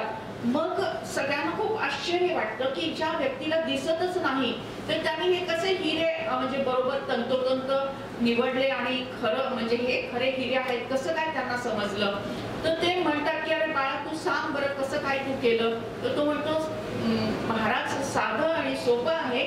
जे हिरे गरम होतात ते खोटे असतात आणि जे हिरे गरम होत नाही तर ते खरे असतात. तर मग आपण स्वतःला प्रश्न विचारा आपण खरे आहोत की खोटे आहोत. सगळेच हिरे आहेत तिथे बसलेले पण आपल्या समोर अनेक प्रकारची परिस्थिती येते. विपरीत परिस्थिती येते. कधी घरी, कधी कॉलेजमध्ये, कधी समाजामध्ये, कधी फ्रेंड्स मध्ये अशा अनेक गोष्टी होतात की जिथे आपल्याला राग येतो. पण राग येण्यासारखी परिस्थिती असते. पण अशा परिस्थितीमध्ये सुद्धा आपण शांत डोक्याने जर निर्णय घेतला तर आपण त्या राग जो काही अँगर आहे, जो काही गुस्सा आहे त्याच्यापासून आपण दूर राहणार आहोत. म्हणून मनशांती ही महत्वाची आहे. जेव्हा आपण शांत राहतो म्हणजे काही म्हणजे ते ऊन म्हणजे गरम परिस्थिती म्हणजे विपरीत परिस्थिती म्हणजे अनेक प्रकारचे सीन आपल्या डोळ्यासमोर येतात. अनेक प्रकारच्या घटना आपल्या समोर घडत असतात. पण तसं घडत असताना सुद्धा आपण मनाने शांत राहणं, मनाने प्रसन्न राहणं आणि योग्य तो निर्णय घेणं हेच खरं आजच्या काळाची गरज आहे. आज आपण पाहतोय अनाचार, दुराचार, भ्रष्टाचार, पापाचार, अशांतता ही सगळी वाढत चाललेली आहे. अख्ख्या समाजामध्येच आहे आणि म्हणूनच रोटरीने पुढाकार घेतलेला आहे आणि अवघ्या महाराष्ट्रामध्ये रोटरी पीस वीक, रोटरी शांतता सप्ताह पाळला गेलेला आहे आणि त्याच्यातला आज हा दुसरा दिवस आहे. स्लाइड आपल्या समोर आहे. हे आपल्याला दिसतं की ब्रेन दिसते. ब्रेनचे 2 पार्ट्स दिसतात आहे आणि ब्रेनवर त्याचा किती वाईट परिणाम होतो. ब्रेन मधले जे तंतू आहेत, जे नर्व्स आहेत, ते ब्लड व्हेसल्स आहेत त्याच्यावर विपरीत परिणाम हा क्रोधनी होत असतो आणि काही हॉर्मोन्स आहेत त्या हॉर्मोन्स जे स्ट्रेस हॉर्मोन्स आहेत ते सिक्रीट होतात आणि त्यामुळे कार्डिओव्हॅस्क्युलर चेंजेस म्हणजे हार्ट अटॅक येण्याची शक्यता नाकारता येत नाही. मग स्वतःवर जेव्हा क्रोधाचा परिणाम होतो, जेव्हा आपण स्वतःच क्रिएट करतो त्यामुळे तो 100% आपल्याला मिळत असतो आणि ज्यांच्यासाठी म्हणून आपण राग करतो त्यांना तो कमी पर्सेंटेज मध्ये मिळतो. आणि काही जणांचे मी आत्ताच आपल्याला सांगितलं की एका कानाने ऐकून दुसऱ्या कानाने सोडून दिलं तर त्यांच्यावर काहीच म्हणजे बदल होत नाही. निसर्गाचा नियम आहे, कर्मसिद्धांत आहे की जी एनर्जी आपण क्रिएट करतो आणि रेडिएट करतो ती मल्टिप्लाय होऊन परत आपल्याकडे येत असते. त्यामुळे जर आपण राग क्रिएट केला आणि रेडिएट केला तर मल्टिप्लाय होऊन राग आपल्याकडे येणार आहे. प्रेम आपण क्रिएट केलं, रेडिएट केलं तर मल्टिप्लाय होऊन प्रेम आपल्याकडे येणार आहे. तो फायदा कशात आहे? राग का प्रेमामध्ये फायदा आहे. पुढे जाऊयात. आता हा जो काही क्रोध आहे त्याच्यामुळे आपण पाहतोय की कोरोनरी आर्टरी डिसीज म्हणजे आपल्या हृदयाच्या ज्या रक्तवाहिन्या आहेत त्या रक्तवाहिन्यामध्ये ब्लॉकेज निर्माण झालेले आपल्याला दिसतात. ब्रेन मध्ये हिमोरेज झालेला आपल्याला दिसतंय. कॅन्सर सारखा रोग होण्याची शक्यता वाढते आणि स्किनला प्रॉब्लेम येतो म्हणजे स्किनवर असे पांढरे चट्टे म्हणा किंवा सोरायसिस म्हणा अशा प्रकारचे आजार होण्याची शक्यता सुद्धा नाकारता येत नाही. आणखीन आपण काय होतं की क्रोधमुळे ऍडिक्शन सुद्धा होतं. आपण सुरुवातीला पाहिलं की टेस्टोस्टेरॉन नावाचा जो हार्मोन आहे तो रागामध्ये क्रोधामध्ये रिलीज होत असतो आणि त्याची सवय जर आपल्या शरीराला लागली तर त्याचं ऍडिक्शन होतं. कोणाला पान खाण्याचं ऍडिक्शन असतं, कोणाला सिगरेटचं ऍडिक्शन असतं, कोणाला दारूचं ऍडिक्शन असतं. ते जे काही व्यसन आहे तर रागाचं सुद्धा एक व्यसन होऊ शकतं, त्याचंही ऍडिक्शन होऊ शकतं आणि मग कारण नसताना सुद्धा माणूस राग करायला लागतो. काहीच कारण नाही पण राग करायची सवय झाली, तो संस्कार बनला म्हणून माणूस राग करायला लागतो. त्यामुळे तो खूप धोकादायक आहे. तो न करणं हाच त्याच्यामध्येच आपलं भलं आहे. नंतर जो समोरचा व्यक्ती असतो त्याच्यावर आपल्यावर 100% तो समोरच्या व्यक्तीवर लेस दॅन 100% असतो परिणाम. आणि आत्ताच मी परत तिसऱ्यांदा सांगते तो एका कानाने ऐकून दुसऱ्या कानाने सोडून दिलं तर काहीच उपयोग होत नाही. तर त्यानंतर अनेक उदाहरणं मी जी सांगितली आता जी सत्य उदाहरणं आहेत त्यानंतर हे खूप खूप अत्यंत उत्तम असं चित्र आपल्या समोर दिसतंय की राग जर निर्माण झाला तर जपानमध्ये डॉक्टर इमिटो म्हणून आहेत, त्यांनी रिसर्च केलेला आहे. जेव्हा माणसाला राग येतो तेव्हा त्यांच्या रक्तामध्ये काय फरक होतो. तर हे जे चित्र दिसते डाव्या साईडला एक होल दिसतंय आणि काळपट दिसतंय ते. तर जे आपल्या शरीरामध्ये वॉटर मॉलिक्यूल आहेत, आपल्या शरीरामध्ये ह्युमन बॉडीमध्ये मोर दॅन 70% वॉटर आहे.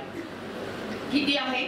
आपल्या शरीरामध्ये 70% पेक्षा जास्त पाणी आहे. त्या पाण्याच्या एक मॉलिक्यूल मध्ये, प्रत्येक मॉलिक्यूल मध्ये अशा प्रकारचा खड्डा पडतो जो दिसतोय आपल्याला. आणि हा खड्डा 72 आवर्स म्हणजे किती दिवस? 24 तासाचा एक दिवस असतो का? मग 72 म्हणजे किती दिवस झाले? 3 दिवस असाच राहतो. हा आपल्या शरीरामध्ये मोर दॅन 70% पाणी आहे. पाण्याच्या प्रत्येक मॉलिक्यूल मध्ये अशा प्रकारचा खड्डा पडतो आणि एकदा राग केला तो 3 दिवस आपल्या शरीरातले प्रत्येक मॉलिक्यूल जे आहेत असे होतात. त्यामुळे अनेक प्रकारचे आजार व्हायला लागतात. आपली रोग प्रतिकार शक्ती कमी होते, आपली इम्युनिटी पॉवर कमी होते. यामुळे आपण राग केला तर एवढं मोठं नुकसान आपलं होतं जे दिसत नाही पण ते कालांतराने आपल्या समोर येत असतं. पुढे जाऊया. हे पहा, आई काय करते? स्वयंपाक करते. पण स्वयंपाक करताना काय होतंय? राग होतीये. ती मुलावर रागवली आहे स्वयंपाक करताना आणि तेच अन्न खाऊन मग मुलं सुद्धा एकमेकांवर मारामारी करतात है ना. म्हणजे जैसा अन्न होता है वैसा मन बनते जाता है और वैसा ही जीवन बनता है. मग जेव्हा आपण जे भोजन करतो ते भोजनामध्येही अन्नामध्येही सुद्धा तो राग उतरतो आणि तेच अन्न खाते जे खातील ते असं परत ते स्वतःही राग करत राहतात. पुढे जाऊया. तेच आपण बघतोय की आई प्रेमाने स्वयंपाक करत आहे आणि मुलं आणि सगळे मिळून एक सोबत प्रेमाने भोजन करत आहेत. म्हणजे अन्नामध्ये हे राग असेल, प्रेम असेल, ह्या सगळ्या भावना ज्या आहेत त्या उतरत असतात. आपल्या सगळ्यांना अनुभव असेल की आपण शिरा खातो नाश्त्यालाही आणि तो शिरा प्रसाद म्हणून सत्यनारायणला सुद्धा खातो. जेव्हा आपल्या घरी सत्यनारायणची पूजा असते तेव्हा शिरा हाच प्रसाद असतो आणि कधी आपण ब्रेकफास्ट साठी सुद्धा शिरा बनवतो. त्याचा रॉ मटेरियल काय असतो? सेम असतो. पण दोघांच्या टेस्ट मध्ये फरक असते का? असते का? इकडे मुलांना वाटतं का? असते ना. तर का असते? कारण जेव्हा प्रसाद म्हणून बनवला जातो तेव्हा आपल्या मनामध्ये भावना असते की आपल्या घरी पूजा आहे आणि म्हणून भक्ती भावाने आपण ते म्हणजे तेच रॉ मटेरियल घेऊन बनवतो अन्न आणि त्याचा प्रसाद होतो. पण जेव्हा ब्रेकफास्ट करायचा असतो तेव्हा ती भावना नसते. म्हणून या दोघांच्या स्वादामध्ये, टेस्ट मध्ये ही फरक आपण पाहतो आहे. पुढे जाऊया. मग आपण काय केलं पाहिजे नेमकं? उपाययोजना काय? नंबर 1 उपाययोजना की राग येणारच नाही अशा प्रकारची भूमिका आपण घेतली पाहिजे. नंबर 2 राग आला तर त्याचं निवारण केलं पाहिजे. हे दोन्ही पण गोष्टी आहेत. जर विज्ञानाने असं सिद्ध केलेलं आहे की शांती जी आहे ती आपल्या मनातच असते. तुम्ही कधी ऐकलंय का या मॉल मध्ये शांती मिळाली 2 रुपयाला किंवा 2 कोटी रुपयाला? असं कधी ऐकलंय का? किंवा असं एक शॉप आहे, असं एक दुकान आहे तिथे असं मिळतं, असं ऐकलंय का? नाही. कारण ही शांती कुठे बाहेर मिळतच नाही. जरी आपण महाबळेश्वरला गेलो, तीर्थक्षेत्राला गेलो, तेव्हा ती कुठल्या मंदिरामध्ये गेलो, कुठल्या चर्चमध्ये गेलो, कुठल्या प्रार्थना स्थळामध्ये गेलो तर ती जी शांती आहे टेम्पररी आहे. म्हणजे जोपर्यंत आपण मंदिरात आहोत तोपर्यंत आपल्याला शांत वाटतंय, पण मंदिर सोडून परत इकडे आलो की परत तेच होतंय. म्हणजे जी शाश्वत शांती आहे, चिरंतन शांती आहे ती आपल्याला कुठे मिळत नाही. ती जर कुठे असेल तर ती आपल्या मनामध्ये आहे आणि आपल्या मनामध्ये आहे ती कशी आपण म्हणजे अनुभवू शकतो तर त्यासाठी अंतर्मुख व्हायला लागतं, त्यासाठी शांत बसायला लागतं, त्यासाठी ध्यान करायला लागतं. ते विधीपूर्वक मेडिटेशन केलं तर तो जो शांतीचा स्रोत आहे आपण जागृत करू शकतो आणि परमनंट शांती, शाश्वत शांती शांती आपल्याला प्राप्त होऊ शकते. त्यासाठी मेडिटेशनचा कोर्स आहे, 7 डेजचा कोर्स आहे. आपण भविष्यामध्ये तो कोर्स घेऊया आणि राग येणारच नाही अशी व्यवस्था आपण करूया. आणि आता जी परिस्थिती आहे की राग आला तर त्याचं निवारण कसं करायचं याच्या पुढे आपण पुढे जाऊया. की राग आला तर सर्वात आधी काय करायचं आहे की एक पॉजचा बटन दाबायचं आहे. कारण तो क्षण असा असतो, रागाचा तो क्षण असा असतो की तिथे आपला निर्णय चुकतो आणि तिथे आपण काहीतरी विपरीत ऍक्शन करून जातो. म्हणजे कोणाला मारायचं असेल, कोणाला वस्तू फेकून मारतो, कोणाला काय होतं किंवा स्वतःलाच इतका राग करतो की आपण कोलॅप्स होतो. तर हे सगळं टाळण्यासाठी एक शांती का पॉज का बटन दबाव, शांती का पॉज का बटन दबाव. त्यावेळेस एक दीर्घ श्वास घ्या किंवा ओम शांती म्हणा किंवा एक 2 घोट पाणी प्या किंवा एक स्माइल करा किंवा एखादं छानसं गाणं गुणगुणता तुम्हाला येत असेल तर छानसं गाणं गुणगुणा. म्हणजे राग आला की गाणं म्हणायचं, राग आला की पाणी प्यायचं, राग आला की ओम शांती म्हणायचं, राग आला की हसायचं. असं एक म्हणजे एक संस्कार आपल्यामध्ये करून घ्यायचा. म्हणजे याला म्हणताय पॉज का बटन दबाव. म्हणजे तो क्षण जर आपल्याला टाळता आला तर आपल्या जीवनामध्ये त्या क्रोधामुळे जे काही विपरीत परिणाम होणार आहेत त्यापासून आपण दूर राहणार आहोत. पुढे जाऊया. मग कधी कधी असं होतं ना, आता आदरणीय आगरकर सर मला म्हणू शकतील की तुम्हाला बरं इथे लेक्चर देऊन तुम्ही गेले आणि मला माहिती आहे हे इन्स्टिट्यूट सांभाळायला लागते, लोकांना नियमात बसावं लागतं आणि काही केलं नाही तर मग राग म्हणजे करावाच लागतो ना, त्याच्याशिवाय पुढे चालतच नाही. तर याच्यासाठी तज्ञांनी आपल्याला एक उपाययोजना दिलेली आहे. ते म्हणजे काय की जे इन्स्टिट्यूट आपण सांभाळतो आहोत, जे अधिकारी पदाधिकारी आहेत, जे सवंगडी आहेत, जे कर्मचारी आहेत, आपण चार्ज घेतल्या आपण एक मीटिंग घ्यायला पाहिजे आणि त्या मीटिंग मध्ये सगळे अटी आणि नियम समजून सांगायला पाहिजे. ही संस्था आहे, या संस्थेचे असे नियम आहेत, या संस्थेच्या अशा अटी आहेत आणि या अटी जर पाळल्या नाही तर नंबर 1 अशी शिक्षा आहे, नंबर 2 अशी शिक्षा आहे, नंबर 3 अशी शिक्षा आहे. हे एकदा सगळ्यांना मीटिंग घेऊन समजून सांगणं, एक लिखित स्वरूपामध्ये जसं एक लिहून घेणं की अशा आमच्या अटी नियम आहेत आणि हे आम्ही पालन करणार आहोत आणि पालन नाही केलं तर हे शिक्षा होतील. त्यामुळे बोलायची गरज नसते. कुणी चुका केल्या तर त्याला सुधारण्याची पहिली संधी देता येईल पण दुसऱ्यांदा देता येणार नाही. जे नियमाप्रमाणे शिक्षा आहे ती न बोलता कागदावर येईल आणि न बोलता त्याचं इम्प्लिमेंटेशन होईल. अशा प्रकारचं स्ट्रक्चर आपण कुठल्याही इन्स्टिट्यूट मध्ये करू शकतो.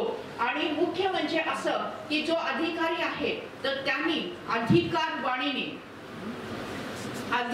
वाणीने मनाची स्टॅबिलिटी भंग न होता, म्हणजे राग पण आला नाही पाहिजे, वाईट पण वाटलं नाही पाहिजे, पण आपण या इन्स्टिट्यूटचे हेड आहोत, आपल्यावर ही जबाबदारी आहे आणि मनाची स्टॅबिलिटी ढळू न देता पण अथॉरिटीने अधिकार वाणीने जो काही आपल्याला आदेश द्यायचा आहे तो आपण आदेश दिला पाहिजे.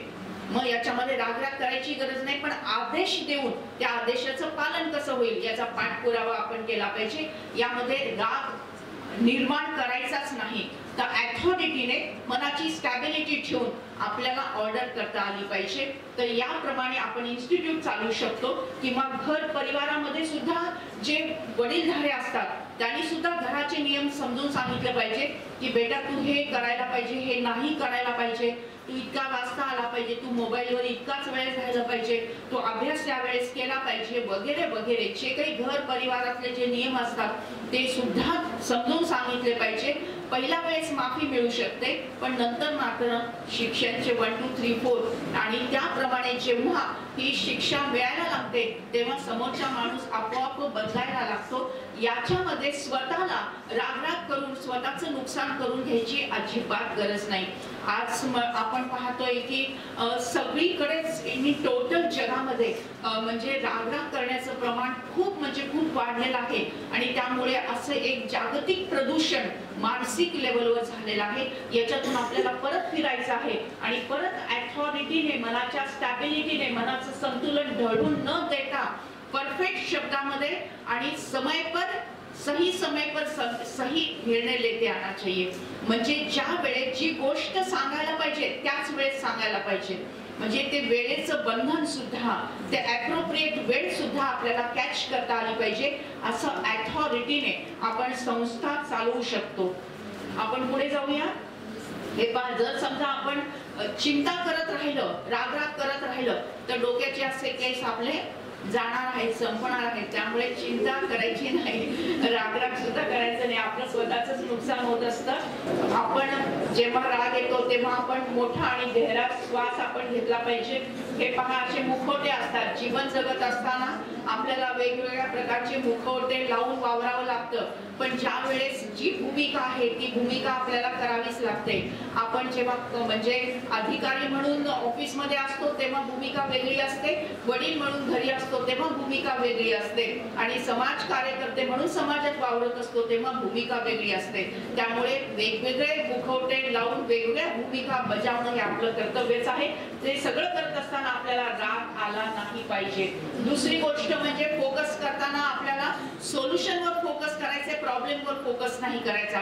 एखाद्या कर्मचाऱ्याने एखादी चूक केलेली आहे, ती चूक कशी झाली, का झाली, कशी, याच्यावर न जाता ती चूक कशी सुधारायची याच्यावर फोकस झालं पाहिजे. म्हणजे सोल्युशनवर फोकस करायचा आहे. जी काही प्रॉब्लेम्स आहे त्याच्यावर फोकस नाही केला पाहिजे. आणि मी शांत स्वरूप आत्मा आहे म्हणजे अशा प्रकारचं मेडिटेशन जर आपण केलं तर नक्कीच आपण शांतीचा अनुभव करून एक छोटंसं मेडिटेशन आपण आता करणार आहोत. फक्त 3-4 मिनिटाचं किंवा 2-3 मिनिटाचं आपण करूया. क्रोधमुक्त जीवनाकडून शांततेकडे आज आपण जाणार आहोत. तर 2 मिनिटं शांतीचा अनुभव घेण्यासाठी सर्वांनी सीधा होकर बैठना है. आंखें हल्की सी बंद, हाथ स्टेबल,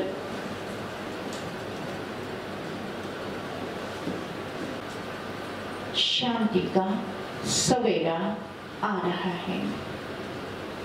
आज का समाज अशांत है, अस्वस्थ है, दुख का अंधेरा छाया हुआ है. शांति का सवेरा आ रहा है.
ओम शांती शांती शांती.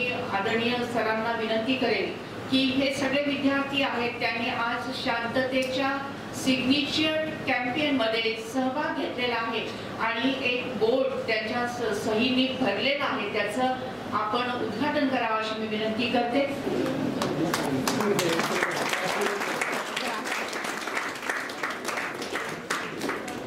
अत्यंत सुंदर अशा विषयाने आजच्या सेशनला आपली सुरुवात झालेली आहे.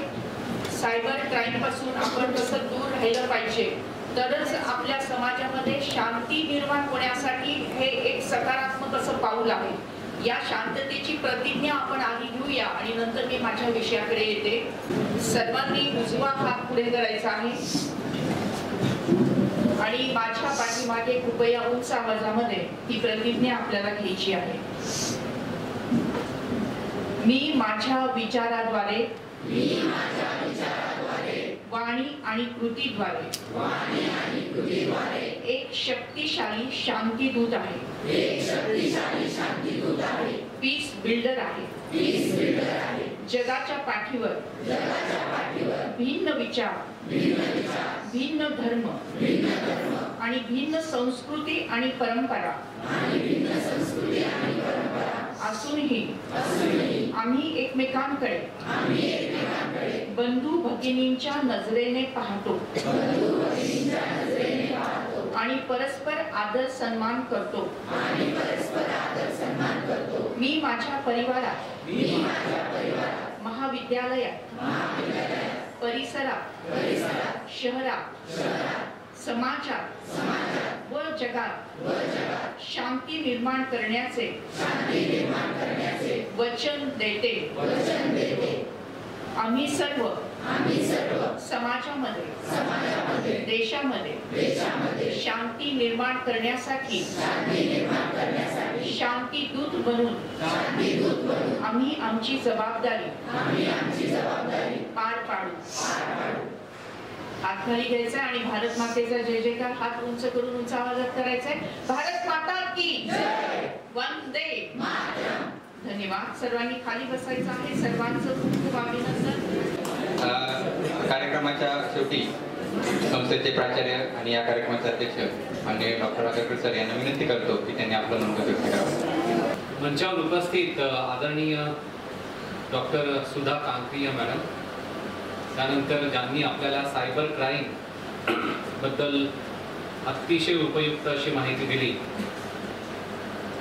ते श्री अभिजित सर, त्यानंतर या ठिकाणी पोलीस डिपार्टमेंटकडनं ज्यांनी प्रमुख उपस्थिती लावली ते पोलीस निरीक्षक श्री संभाजी गायकवाड सर, सोबतच रोटरियन आणि प्रजापिता ब्रह्मकुमारी यांच्यातर्फे उपस्थित मान्यवर श्री सुभाषजी गर्जे, श्री संदीप खोंबे सर, गर्जेताई, तसंच दीपक गुजराती सर, प्रिया सुंटके मॅडम आणि या ठिकाणी उपस्थित सर्व यूथ एनर्जी, सर्व विद्यार्थी विद्यार्थिनी आणि आपण आज जे दोन महत्त्वाचे पैलू आपण या ठिकाणी ऐकलेले आहेत त्याचा सर्वाधिक उपयोग जो आहे हा युवा शक्तीसाठी सांगण्यात आलेला आहे. कारण जास्तीत जास्त डिजिटल मीडिया जे आहे ते आमचे स्टुडंट्स वापरतात आणि बरेचदा त्याच्या इतक्या गह्यात जातात किंवा इतक्या मोहात पडतात, मग त्या ठिकाणी सायबर क्राईम नावाच्या गोष्टीचा उदय होऊ शकतो किंवा तुम्ही सायबर क्राईमच्या जाळ्यामध्ये सहजपणे न कळतपणे फसू शकता.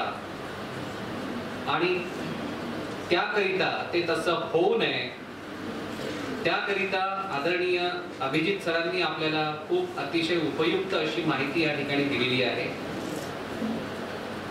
मला असं या ठिकाणी सांगायला हरकत नाही की अनेकांना अगदी आमच्या जवळचे म्हणजे माझ्याच पेशामध्ये असलेले त्यांचा मुलगा हा तामिळनाडू राज्यामध्ये मोठ्या कॉलेजमध्ये आहे आणि त्या कॉलेजचं सर्व्हर हॅक करून त्यांनी ती सायबर क्राईम वाल्यांनी ती माहिती हॅक केली आणि नंतर आमच्या या प्राध्यापकांना फोन आला एका, आणि ही जवळपास 4 महिन्यांपूर्वी झालेली गोष्ट, आणि व्हिडिओ कॉल आला. पोलिसाचा चेहरा त्याच्यावर होता. व्हिडिओ कॉल आला आणि तुमच्या मुलांनी या ठिकाणी थोडा अपहार केलेला आहे, पैशांचा अपहार केलेला आहे आणि आम्ही त्याला आता कॅच केलेला आहे. पोलिसांच्या गाडीचा आवाज वगैरे त्याच्यामध्ये अगदी मॅच येत होता की पोलिसाचे सायरन्स वाजत आहेत आणि आता तुम्ही त्याला ऐका. एआयच्या माध्यमातून त्यांनी त्याचा आवाज पण त्यांना ऐकवला. इतकं हुबेहूब सगळं पिक्चर उभं केलं की यांना वाटलं की खरोखर आपला मुलगा आता साखळीत सापडलेला आहे. परंतु कदाचित त्यांनी अशी काही लेक्चर्स जी अभिजित सरांनी आपल्याला या ठिकाणी सांगितलं, अशा पद्धतीचे लेक्चर्स किंवा अशी माहिती त्यांनी पेपर्समधनं किंवा इतर ठिकाणी वाचलेली होती. त्यांनी थोडं भान ठेवलं आणि त्यांच्या घरी फोन केला, कारण ते बाहेर होते, आणि म्हणे मुलाचा काही फोन आलेला आहे का असं त्यांनी त्यांच्या पत्नीला म्हणजे मुलाच्या आईला विचारलं. आणि मुलाच्या आईनी त्यांना एक दुसरा नंबर दिला जो हॉस्टेलचा होता तिथल्या तामिळनाडूतल्या जिथे मुलगा राहतो, आणि तिथे कॉन्टॅक्ट केल्यानंतर, कारण त्यांनी हेही सांगितलं होतं की तुम्ही तुमच्या मुलाला फोन करायचा नाही, फोन जर केला तर त्याला जास्ती फाईन होईल किंवा त्याला शिक्षा होणारी जी आहे ती 1 वर्षाची असेल, त्याच्यापेक्षा जास्ती होऊ शकते तुम्ही जर त्याला फोन केला तर, कारण आम्ही सगळं ते रेकॉर्डिंग आमचं सुरू आहे. आणि तरी त्यांनी वेळेचं भान ठेवून त्यांनी घरी फोन केला, हॉस्टेलचा फोन मिळवला, आणि हॉस्टेलला जेव्हा त्यांनी फोन केला तर तो रूम मध्येच झोपलेला होता, कारण त्यांनी रात्रभर अभ्यास केला आणि त्या दिवशी रविवार असल्यामुळे तो झोपलेला होता. त्याला उठवलं, त्याला आईला फोन करायला सांगितला, आईला त्यांनी फोन केला, आणि त्या मुलाच्या आईनी म्हणजे या साहेबांच्या पत्नीने त्यांना बॅक फोन केला की मुलगा व्यवस्थित आहे, तुम्ही चिंता करू नका. परंतु तेवढ्या वेळेकरता जवळपास अर्धा पाऊण तास हे नाट्य जे चाललं त्याच्यामध्ये जर त्यांच्याकडनं एखादं ट्रान्झॅक्शन झालं असतं तर ते कदाचित 2-4-5 लाखाच्या घरात राहिलं असतं. आणि त्यांनी समयाचं म्हणजे वेळेचं भान ठेवलं. परंतु त्यांच्या मुलाला जेव्हा त्यांनी संध्याकाळी पुन्हा फोन केला तेव्हा त्या मुलांनी त्यांना सहज सांगितलं की बाबा तुम्हाला जो फोन आला होता, तुम्ही जो कोड सांगितला हा थायलंड मधून आलेला, आपल्या इंडियातनं जर फोन आला असता तर त्याच्या समोर 91 आलं असतं, 91 आलं असतं. तुम्हाला आलेला फोन हा थायलंड मधून आलेला, कारण सायबर क्राईम करणारी ही बरीचशी मंडळी जी आहे ही बरेचदा बाहेरून सुद्धा तुम्हाला फोन करतात, त्याच्यामुळे तुम्हाला ते सुद्धा ओळखता येतं. अर्थात आता काही वेळापूर्वी आपल्याला करंजुले दादांनी हे सांगितलं की ते कुठलं गाव आहे आपल्या याच्यामधलं जमतारा नावाचं, तिथून बरीचशी बेरोजगार मंडळी सुद्धा हे उद्योग करत असतात. त्याच्यामुळे केवळ आता देशाच्या कोडवरून म्हणजे 91च येईल त्याच्यावर सुद्धा, परंतु तुम्ही त्याच्या जाळ्यात सहजपणे फसू नये. आणि त्याच्यासाठी तुम्ही जर युट्यूबवर काही चांगली सायबर एक्सपर्ट्स लोकांची जर व्याख्यानं बघितली तर त्यांनी हे सांगितलं की शक्यतो हळूहळू तुम्हाला 2 फोन घेता आले तर खूप चांगलं. एक फोन हा फक्त तुमच्या बँकेच्या माहितीसाठी, म्हणजे बँकांकडे समजा तुमचं 2-3 बँकांमध्ये अकाउंट आहे तर त्याच्यावर जे पासवर्ड वगैरे तुमचे येतात त्याच्यासाठी एक वेगळा फोन ठेवायचा. तो फोन तुम्हाला मोठा फोन घेण्याची गरज नाही, छोटा फोन सुद्धा तुम्ही घेऊ शकता, त्याच्यावर तुमचा OTP येणार. आणि तो जर तुमच्याकडे स्मार्टफोन म्हणून तुम्ही वापरत असाल तर त्याचा जो डेटा वरचा जो आपला इंटरनेटचा जो सिग्नल असतो तो तुम्ही केवळ तेवढा ट्रान्झॅक्शन करण्यापुरता तुम्ही ऑन करा, इतर वेळेस तो डेटा वापरूच नका. म्हणजे भविष्यात तुम्हाला जर मोठे मोठे ट्रान्झॅक्शन करायचं काम पडलं तर त्यासाठी तुम्ही 2 फोन सहजपणे घेऊ शकता. हे सुद्धा मोठे आले सायबर एक्सपर्ट्स आजकाल सांगत असतात. तर मला वाटतं तो सुद्धा एक खूप महत्त्वाचा या ठिकाणी पॉइंट मला या ठिकाणी सांगायचा होता. आणि त्याच्यानंतर समजा असं ट्रान्झॅक्शन झालंच आणि आपल्याला जर राग आला खूप जास्ती तर त्या रागावर कसं नियंत्रण मिळवायचं ते सुद्धा आपल्याला थोड्या वेळापूर्वी मॅडमनी या ठिकाणी सांगितलं.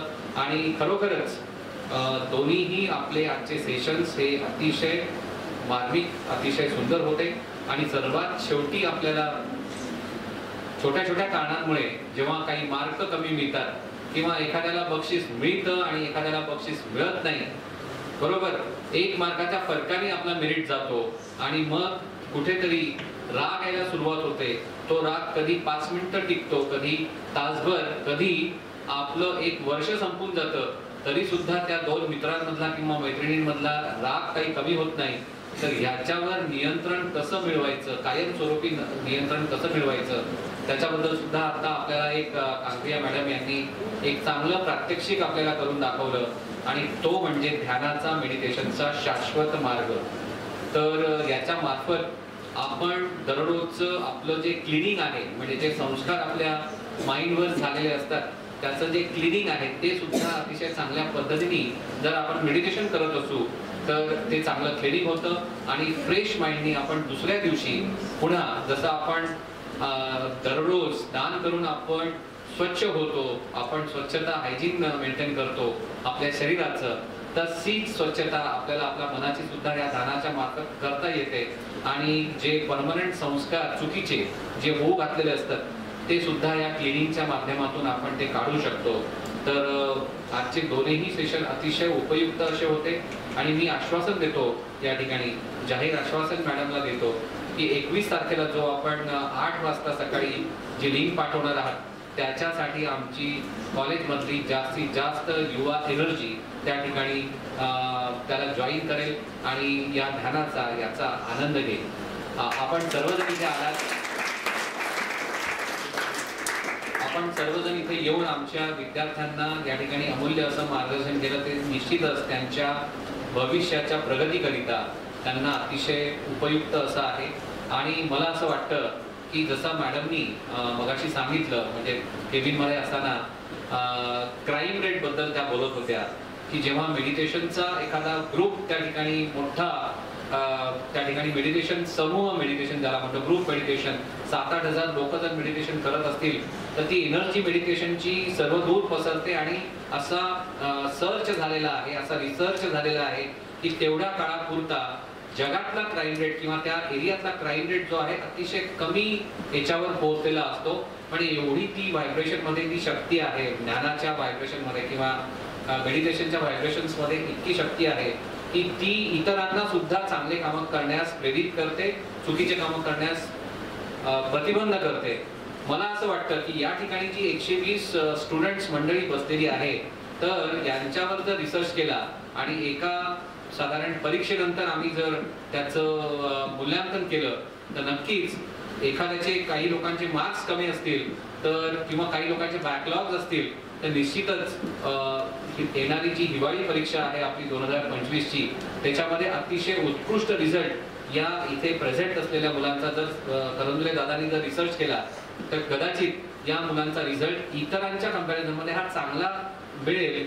कारण तुम्ही आता अतिशय 2 चांगले असे त्या ठिकाणी लेक्चर्स ऐकलेले आहेत आणि त्याचा तुम्हाला आता घरी जाऊन म्हणजे पर्टिक्युलरली मेडिटेशनचा जो लेक्चर आहे मॅडमने दिलेला किंवा क्रोधावरचा जो त्यांनी या ठिकाणी आपल्याला इनपुट्स दिले आहेत आणि मेडिटेशन त्याच्यावर हा प्रभावी उपाय सांगितलेला आहे त्याला जर आपण दररोजच्या आपल्या डेली प्रॅक्टिसमध्ये आपण त्याला हे करत असू तर निश्चितच तो रिझल्ट सुद्धा आपल्याला चांगला मिळू शकतो. तर या सर्वांचे या ठिकाणी मी हार्दिक आभार मानतो संस्थेच्या वतीने आणि अशी कार्यक्रम सतत आपल्या कॉलेजमध्ये व्हावी याबद्दल मी त्यांच्याकडे आग्रह धरेल आणि माझे 2 शब्द आपण शांततेने ऐकून घेतले त्याबद्दल धन्यवाद.